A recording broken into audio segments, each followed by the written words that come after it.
Oi, então olá a todos, meu nome é Ricardo.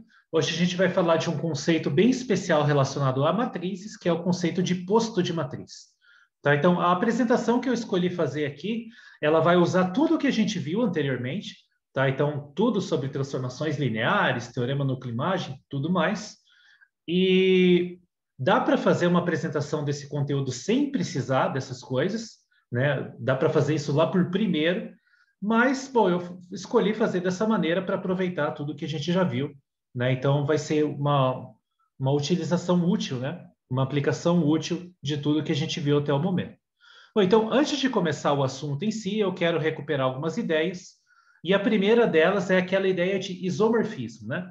Então, a gente viu a noção de isomorfismo anteriormente, e disse, né, que quando dois espaços vetoriais são isomorfos, eles são, entre aspas, o mesmo espaço vetorial. Como conjuntos, eles podem ser diferentes, mas fazer operações em um e fazer operações no outro tem correspondência entre eles, né? Então, e quais são as operações? Bom, as operações da álgebra linear são isomorfismos de espaços vetoriais. Então, eu estou falando de adição de vetores e de produto de vetores por escalares. E um exemplo típico disso, que eu já tinha feito anteriormente, que eu vou recuperar aqui, é esse isomorfismo de você pensar vetores. Em vez de pensar o vetor deitado, eu posso pensar o vetor em pé, né? Então, o que é a função que faz isso? Bom, dado um vetor em Rn, lá por definição de Rn, você denota os vetores como as coordenadas, né, deitadas, né? x1, x2 até xn, de modo que você pode pensar que vetores em Rn são matrizes, só que são matrizes com uma única linha. E aí a quantidade de colunas depende de quantas coordenadas tem o vetor. Então, em Rn, você pode pensar que os vetores, né, são matrizes de uma linha e n colunas. E o que essa função faz? Bom, essa função simplesmente pega esse vetor, pega as mesmas coordenadas que apareceram nesse vetor, só que em vez de dispor numa linha, você dispõe numa coluna, né? Então, a partir de um vetor em Rn, você produz uma matriz que tem n linhas e uma única coluna. Então, você simplesmente tomba, né, o vetor. Em vez de pensar ele deitado, você tomba e pensa ele em pé. É claro que a gente já viu anteriormente que isso aqui é um isomorfismo de espaços vetoriais, isso é muito simples, né? Isso aí é uma transformação linear e que é obviamente bijetiva. E aí, para que você faz ela? Bom, a questão é a seguinte: imagina agora que você tem uma matriz e que essa matriz tenha, digamos, m linhas e n colunas. A gente sabe que não dá para fazer produto de matrizes sempre, né? Tem uma restrição sobre o tamanho das colunas de um com o tamanho das linhas do outro, né? Então, se eu quero fazer essa matriz A vezes alguém, eu só posso multiplicar ela por uma outra matriz que tem que ter n linhas necessariamente. A quantidade de colunas não importa, mas ela tem que ter n linhas. Então, não faz sentido, em geral, você multiplicar a matriz A pelo vetor quando você pensa ele deitado, né? Porque quando ele está deitado, ele só tem uma única linha. Então, esse produto nem faz sentido. Mas, se você pensa esse vetor como um vetor em pé, né? Como um vetor coluna, aí sim, esse cara tem n linhas, então eu posso montar o produto A vezes esse vetor coluna. A rigor, né? O vetor coluna ele não é o x, ele é o f de x, né? Ele é o resultado de aplicar essa função naquele vetor que estava deitado. Daí ele vira em pé depois que você aplica o f. Então, a matriz A vezes o vetor f de x, isso sim é um produto que tem sentido. Mas a gente não vai ficar usando esse símbolo f o tempo todo. E, na verdade, nunca. A gente vai fazer um abuso de notação e, em vez de escrever f de x aqui, eu vou escrever o próprio x. Tá? Só que, claro, fica implícito que, bom, como eu estou fazendo um produto de matrizes, só faz sentido fazer esse produto se eu pensar o vetor como um vetor coluna. Né?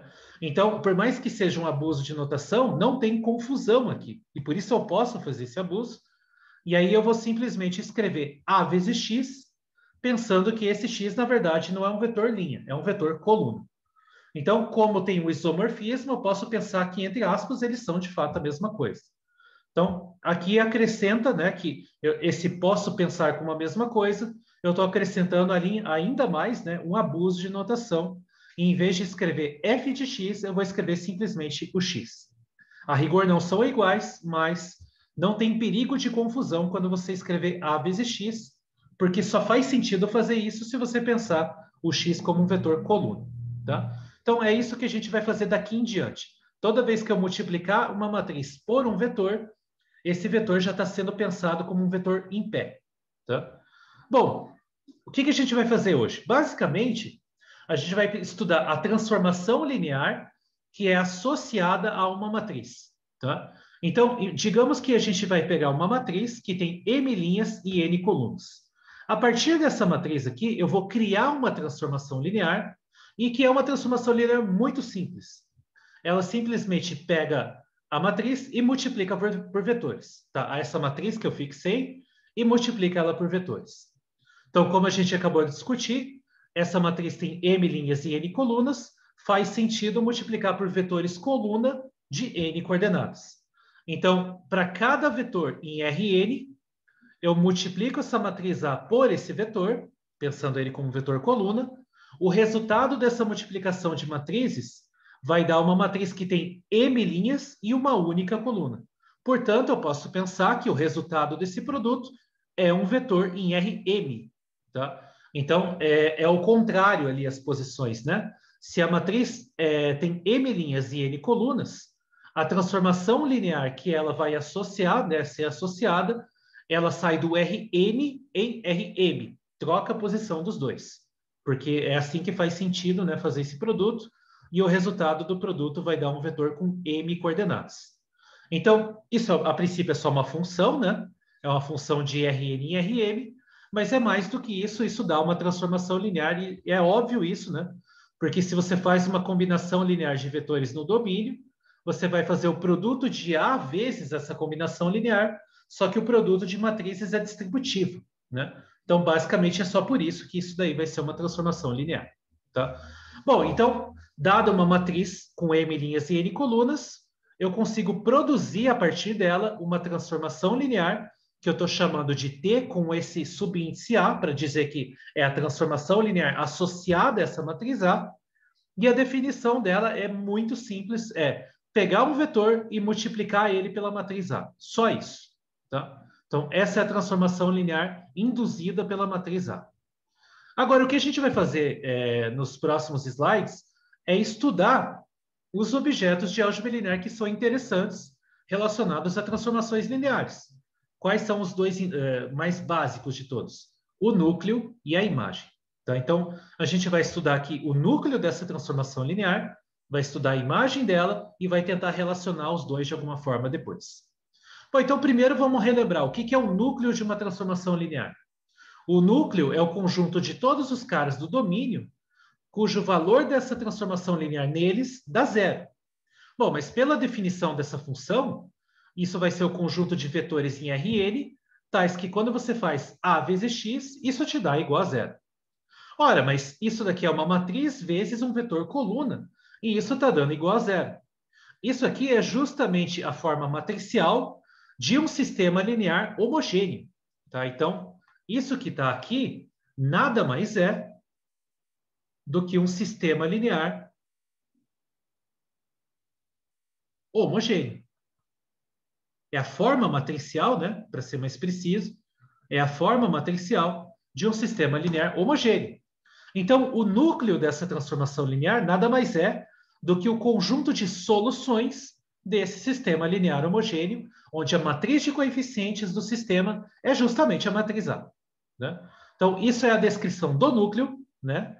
E qual que seria a descrição da imagem dessa transformação linear? Bom, a imagem de uma função em geral é o conjunto de todos os valores que essa função atinge de fato. Então, você pode pensar assim, bom, quando que um vetor y em Rm está na imagem? Quando ele é atingido por alguém do domínio.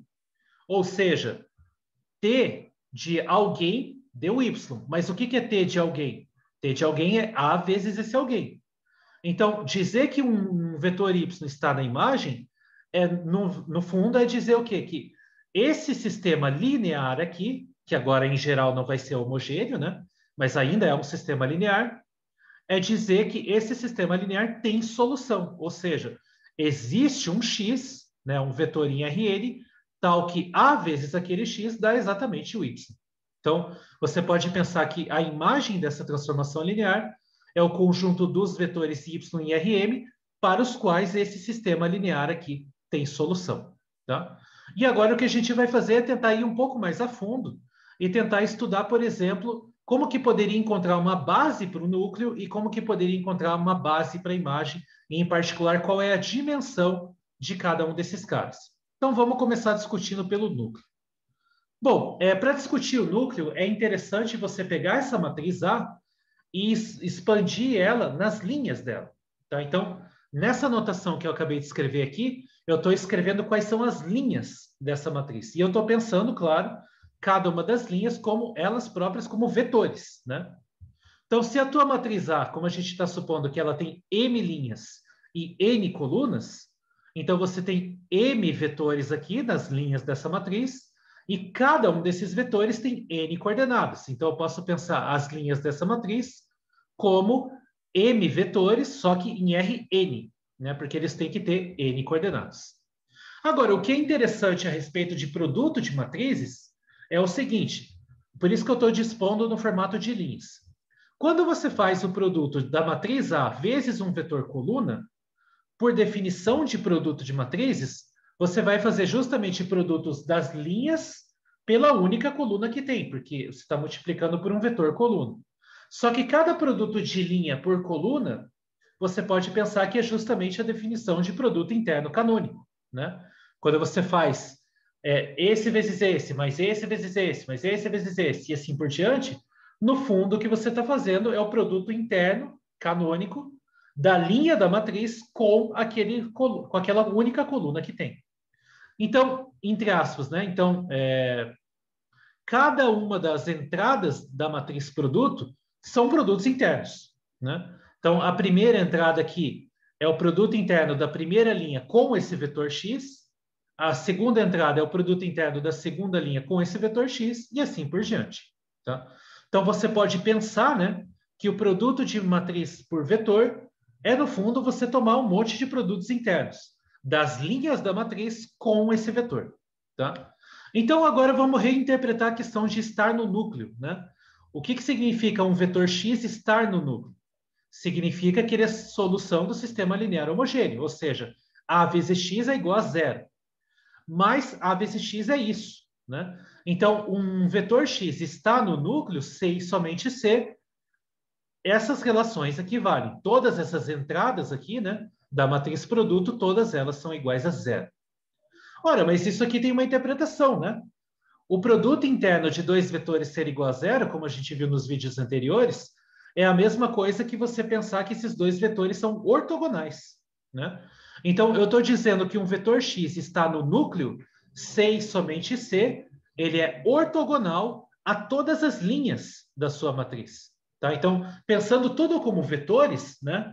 Então, um vetor está no núcleo dessa transformação linear, C e somente C, esse vetor forma ângulo de 90 com todas as linhas dessa matriz. E agora? Beleza, isso é uma descrição legal. Então, agora vamos um passo adiante e tentar pensar na dimensão disso. Como que eu vou fazer isso? Então, eu vou pegar, já pensando essas linhas como vetores, eu posso formar o espaço gerado por essas linhas, né? Cada uma das linhas é um vetor em Rn, né? Então, eu pego o espaço gerado por essas linhas, isso aqui é um subespaço vetorial do Rn, né? Todo vetor nesse espaço é combinação linear dessas linhas aí. Bom, esse aqui, né, na literatura tem até um nome, esse aqui é o chamado espaço-linha da sua matriz, é o espaço gerado pelas linhas da sua matriz. Então, o que a gente percebe, né, é que um vetor está no núcleo C e somente C, ele é ortogonal a todas as linhas dessa matriz. Ora, mas essas linhas geram esse espaço S.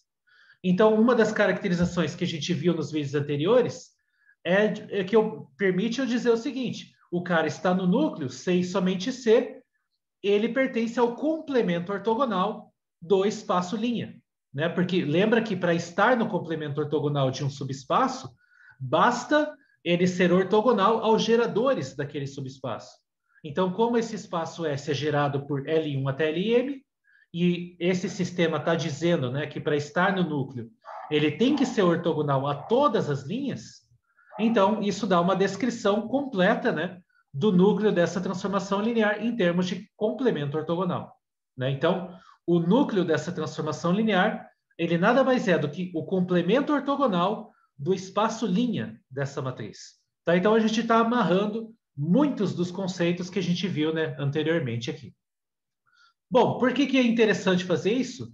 Né? Porque agora eu posso falar de dimensão. Então, vamos pensar o seguinte: o que significa dizer que a dimensão desse espaço S é um certo número K, né? Ou seja, que o S tem K vetores linearmente independentes e que geram, né? Então, pensa assim, eu já tenho, né, um conjunto de geradores, que são essas linhas. Dizer que a dimensão do S é exatamente igual a K é dizer que, dentre essas linhas aqui, eu consigo achar um conjuntinho menor dentro, eventualmente menor, dessas linhas que tem K delas linearmente independentes e o resto vai sobrar, né? Então, isso aqui é um espaço gerado, talvez você não precise de todos os vetores, porque nem todos os vetores aqui precisam ser linearmente independentes. Então, digamos, né, que a quantidade de linhas linearmente dependentes seja exatamente igual a K, né? A maior quantidade de linhas linearmente independentes seja igual a K. Tá? Então, as linhas restantes vão estar sobrando, elas são combinações lineares das demais. A maior quantidade de linhas linearmente dependentes da sua matriz tem um nome também, isso é chamado do posto linha da matriz. Tá? Então, você tem as linhas da matriz, pensa ela como vetores, talvez esses vetores não sejam linearmente independentes, você descobre qual é o maior conjunto de linhas linearmente independentes ali e joga fora as demais. A quantidade que sobrou é o que a gente chama de posto linha. E isso é exatamente a dimensão desse subespaço S, o espaço linha da sua matriz. Tá? Então, essa é a noção de posto linha. E onde que vai aparecer essa história de posto linha, né? Onde vai aparecer a dimensão desse cara? Bom, agora a gente lembra, vídeo anterior, que qualquer subespaço que você pegar, se você somar ele com seu complemento ortogonal, isso vai dar tudo, né? Então, como esse subespaço S é um subespaço do Rn, então se você somar o S com o seu complemento ortogonal, eu tenho o espaço todo, né? O espaço Rn inteiro. Bom, como a gente acabou de ver, o núcleo dessa transformação linear coincide com o complemento ortogonal do S, só que por causa dessa relação aqui, por causa dessa soma direta, a dimensão do complemento ortogonal é a dimensão do espaço inteiro, que é N, menos a dimensão do S, que eu estou chamando de K. Mas essa dimensão do S é o que eu acabei de chamar de posto linha, né? Então, isso está dizendo para nós que a dimensão do núcleo ela é igual a N menos o posto linha da sua matriz. Tá? Então, o conjunto solução, né, do sistema linear homogêneo A vezes x igual a zero, isso é um espaço vetorial, e a dimensão dele é N menos o posto linha, que é a maior quantidade de linhas linearmente independentes que essa matriz A tem. Tá? Então, isso dá uma descrição completa do núcleo dessa transformação linear e também em termos de interpretação, né, de sistemas lineares. Né? Então, se você tem um sistema linear homogêneo e quer saber qual que é a dimensão do conjunto solução desse sistema, isso vai dar exatamente N menos a maior quantidade de linhas linearmente independentes que essa matriz tem.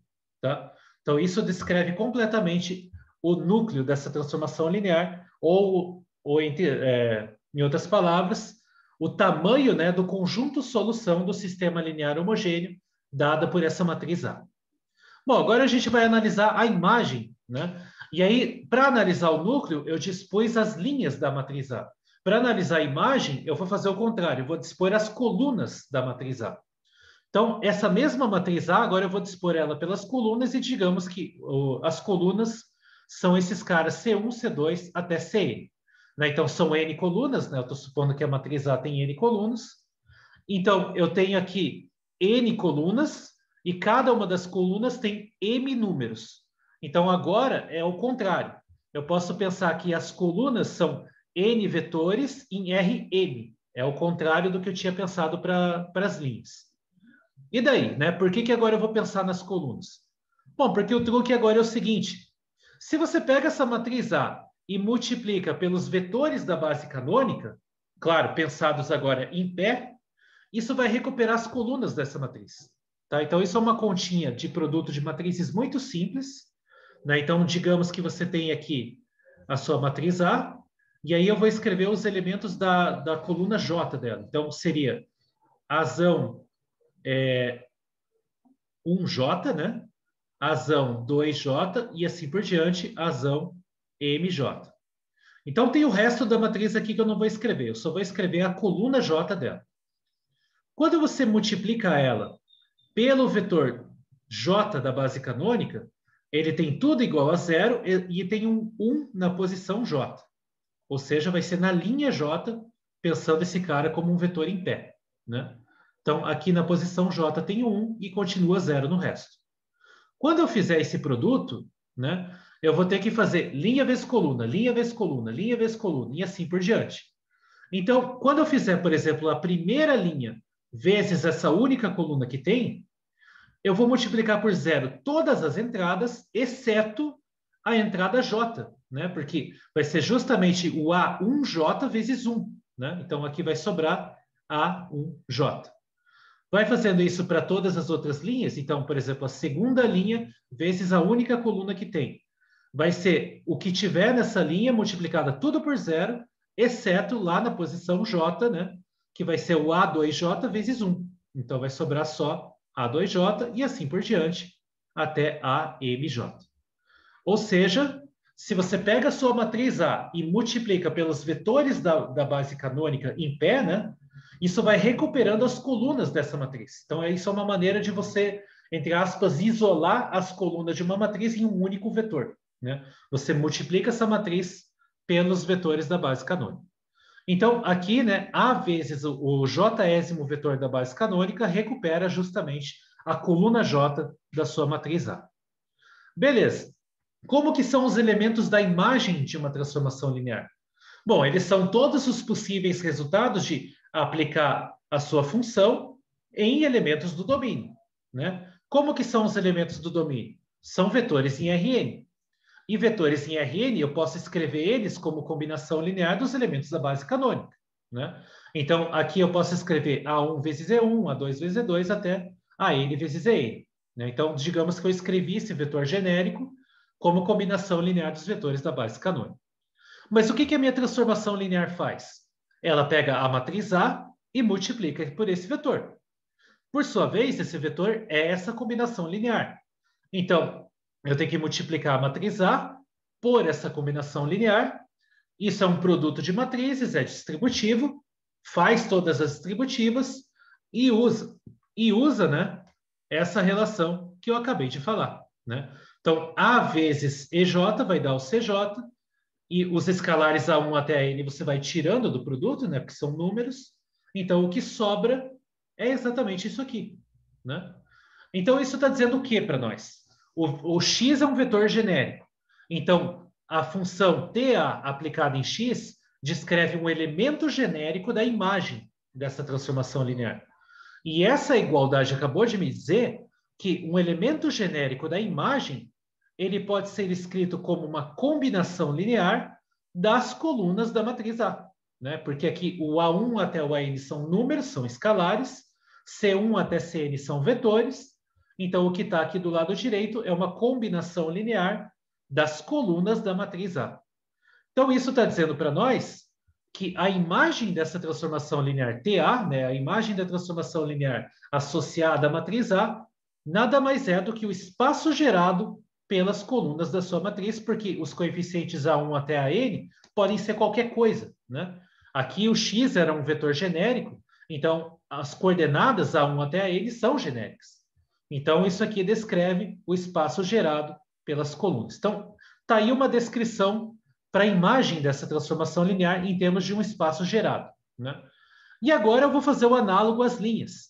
Né? Eu vou pegar a maior quantidade de colunas linearmente independentes e aí isso vai me dar justamente a dimensão da imagem dessa transformação linear. Né? Então, eu analiso as colunas, penso elas como vetores, vejo quais delas são combinação linear das demais, jogo elas fora, deixo o maior conjunto linearmente independente que sobrar, isso vai dar uma base para a imagem, e a quantidade de caras que sobrou é justamente a dimensão desse cara, tá? Então, isso é o que a gente chama de posto coluna da matriz. É a maior quantidade de vetores, né, de colunas linearmente independentes nessa matriz aí. E, como eu acabei de dizer, isso dá exatamente a dimensão da imagem dessa transformação linear. Você joga fora todas as colunas que são combinações lineares das demais, e o que sobrar, né, a maior quantidade de vetores que sobrar, é o posto coluna. Bom, então agora vamos amarrar as coisas. Então, eu tenho um conceito de posto linha, que é a maior quantidade de linhas linearmente independentes que a matriz tem, e eu tenho o conceito de posto coluna, que é a maior quantidade de colunas linearmente independentes que a sua matriz tem. Acontece que o teorema do núcleo-imagem vai amarrar esses dois números.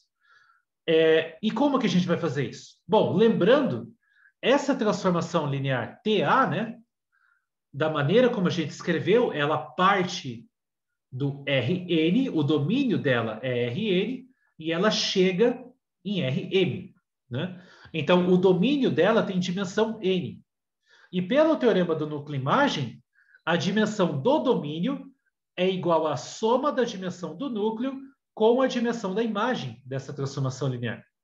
Ora, mas a dimensão do núcleo a gente já calculou. Ela vale justamente n menos o posto linha, né? A gente já viu isso quando discutiu a dimensão do núcleo, né? Então, é n menos o posto linha. E a dimensão da imagem, a gente acabou de ver, é o posto coluna, né? Então, ora, aqui é o mesmo n, né? Então, é o n aqui e o n aqui de novo. Então, simplificando aqui pelo n, né? Passando para o outro lado o posto linha, você obtém justo essa relação aqui, que é posto linha igual a posto coluna. Tá? Então, isso amarra os dois conceitos que, a princípio, parecem diferentes, né? Você pegar a maior quantidade de linhas linearmente dependentes ou pegar a maior quantidade de colunas linearmente dependentes. Então, a princípio, são conceitos diferentes, mas, na verdade, elas coincidem. Tá? As duas quantidades vão dar a mesma. E aí, por serem a mesma quantidade, eu vou simplificar o nome disso e vou simplesmente chamar de posto da matriz. Tá? Então, o posto da matriz é o seu posto linha ou o seu posto coluna, tanto faz, porque os dois dão o mesmo número. No termo em inglês, né, só para vocês pesquisarem se acharem necessário, o termo posto, né, em inglês, ele é chamado de rank. Tá? Então, aqui... deixa eu escrever aqui só para finalizar, então. Então, em inglês, só para vocês pesquisarem se desejarem, né? Então, a palavra posto, ela é chamada de rank. Então, o rank da matriz é exatamente esse número aí que a gente acabou de ver. O posto linha ou o posto coluna, tá? Bom, então, essa é a noção de posto de matriz. Tem uma outra maneira de você encontrar o posto de uma matriz sem precisar procurar, né, a maior quantidade de linhas LIs ou a maior quantidade de colunas LIs, que é em termos de determinantes. Tá? Mas essa daqui eu não vou fazer essa abordagem agora. Quando eu falar de determinantes num sentido mais, né, concreto, digamos assim, aí eu vou voltar nesse ponto aqui. Tá? Então, é isso que eu queria falar por hoje. Espero que vocês tenham entendido. A gente se vê na próxima e até mais.